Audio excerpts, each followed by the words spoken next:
Hello everyone, welcome to Sanmarga classes. 4ನೇ ಪ್ರಶ್ನೆ, ವ್ಯವಹಾರ, ಅರ್ಥ ಮತ್ತು ಪ್ರಾಮುಖ್ಯತೆ ಎಂಬಂತಹ ಚಾಪ್ಟರ್ ಇಂದ ಪ್ರಾಥಮಿಕ ವಲಯ ಕೃಷಿ. ಕೃಷಿಯು ಪ್ರಾಥಮಿಕ ವಲಯಕ್ಕೆ ಸೇರಿದಂತಹ ಚಟುವಟಿಕೆ. ಓಕೆನಾ? ಅದೇ ರೀತಿ ತೃತೀಯ ವಲಯಕ್ಕೆ ಸೇರಿದಂತಹ ಚಟುವಟಿಕೆಗಳು ಯಾವುವು ಅಂತ ಕೇಳ್ತಾ ಇದ್ದಾರೆ. ಓಕೆ, ಸೊ ಪ್ರಾಥಮಿಕ ವಲಯ, ದ್ವಿತೀಯ ವಲಯ, ತೃತೀಯ ವಲಯ ಅಂತ ಇದಾವೆ ಅಲ್ವಾ? ಸೊ ಇವಾಗ ತೃತೀಯ ವಲಯಕ್ಕೆ ಸೇರಿದಂತಹ ಒಂದು ಚಟುವಟಿಕೆಯ ಉದಾಹರಣೆನ ನೀವು ಕೊಡ್ಬೇಕು. ಆಪ್ಷನ್ಸ್ ನೋಡೋಣ. ಆಪ್ಷನ್ ಎ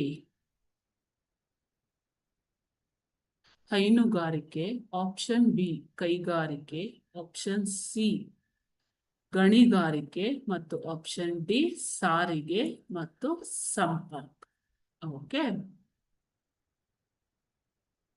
ಸರಿಯಾದ ಉತ್ತರ ಬಂದ್ಬಿಟ್ಟು ತೃತೀಯ ವಲಯಕ್ಕೆ ಸಾರಿಗೆ, ಸಂಪರ್ಕ, ಶಿಕ್ಷಣ ಮತ್ತು ಆರೋಗ್ಯ ಸೇವೆಗಳು, ವ್ಯಾಪಾರ ಇ ಸೇವೆ ಮತ್ತು ಇತರ ಸೇವೆಗಳು ಬರುವಂಥದ್ದು. ಇದು ಈ ಕೊಟ್ಟಿರೋ ಆಪ್ಷನ್ಸ್ ಅಲ್ಲಿ ಸಾರಿಗೆ, ಸಂಪರ್ಕ ಡಿ ಇದು ನಿಮಗೆ ತೃತೀಯ ವಲಯಕ್ಕೆ ಸೇರಿದಂತಹ ಉದ್ಯಮ. ಓಕೆನಾ?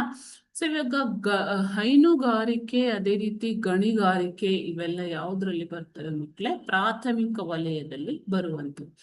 ದ್ವಿತೀಯ ವರ್ಗದಲ್ಲಿ ಬರುವಂಥವರು ಉತ್ಪಾದನಾ ಉದ್ಯಮ ಮತ್ತು ವಾಣಿಜ್ಯ ಉದ್ಯಮ.